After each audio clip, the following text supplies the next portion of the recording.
Hey everyone, in today's tutorial, we will show you how to change your Outlook email password. If you want to improve your account security or update your login details, this tutorial is for you.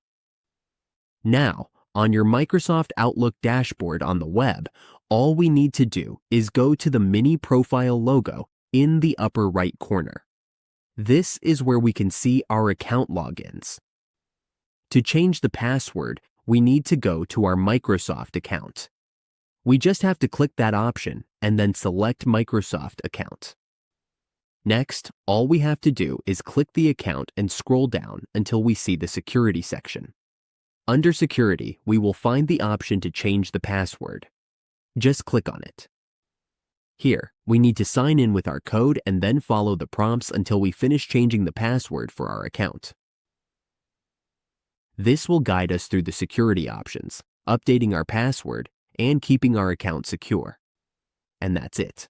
Now we know how to change our Outlook email password by following these simple steps.